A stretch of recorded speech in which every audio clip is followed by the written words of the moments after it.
The summer sun beats down on Barcelona's famed Camp Nou, but inside the club's corridors, the atmosphere is anything but warm and inviting.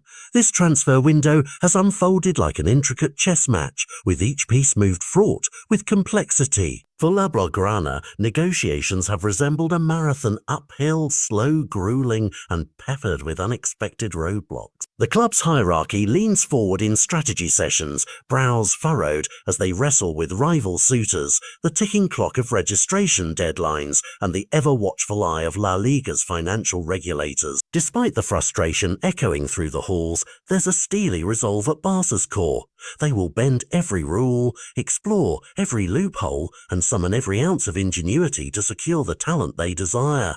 But will their plan to navigate this bureaucratic maze pay off? Financial fair play restraints loom large over Barcelona's ambitions, each signing carrying the weight of wage caps and budget ceilings that threaten to derail even the most straightforward transfer. La Liga's stringent regulations demand meticulous paperwork, precise salary-to-turnover ratios, and exhaustive audits before any player can don the Blaugrana jersey. Off the pitch, accountants wield calculators like swords, slicing through balance sheets to ensure compliance. Yet amid this gauntlet of numbers and normative checks, Barcelona's directors maintain a persistent optimism. They remind themselves that obstacles, however daunting, can be surmounted with creativity. Contracts can be restructured, loans can be engineered, and if necessary, slices of long-term income can be sacrificed. What unexpected lever might Barca pull next? Enter Marc-Andre ter Stegen, the galvanizing figure between the posts whose shot-stop heroics have saved Barcelona countless times. Recently, whispers around the club's medical wing hint that the captain may require surgery, an intervention that could sideline him for weeks, perhaps months.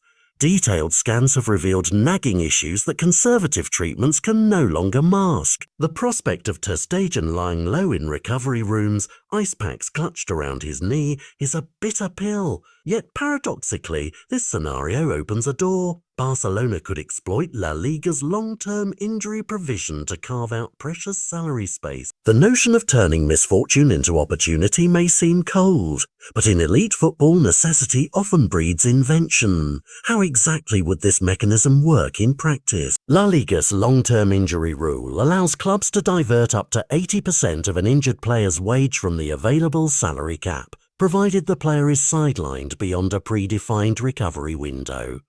This mechanism was the lifeline that enabled Barcelona to register Wojciech Szczesny last season, transforming an emergency into a strategic advantage. The logic is straightforward. If a first-team regular cannot contribute on the field, their financial burden temporarily eases, freeing funds to integrate a replacement. The paperwork is labyrinthine, medical certificates, league approvals, and precise salary calculations must align. But once approved, the club suddenly breathes easier. A chunk of the injured player's salary vanishes from the cap, creating room for fresh faces. Could Barca replicate this formula once more? Indeed, club insiders reveal that the freed funds would be earmarked for their latest summer capture, Joan Garcia. The young Spaniard, a promising addition to Barcelona's goalkeeping ranks, has already inked his contract and integrated into training sessions. His reflex drills echo across the training ground. His crisp gloves slap against trajectory-defying shots. Yet despite his physical presence at Ciutat Esportiva, his name remains absent from the official roster. Should ter Stegen opt for surgery, Barcelona has decided unequivocally Garcia will be the beneficiary of the injury provision, and his registration will leap to the top of the queue. This choice underscores the club's forward-thinking approach. They view Garcia as the ideal candidate to carry the mantle during ter Stegen's rehabilitation, ensuring continuity between the sticks. But what of the veteran who stepped in last year? Wojciech Szczesny, whose contract renewal was greeted with polite applause, must now wait for his turn.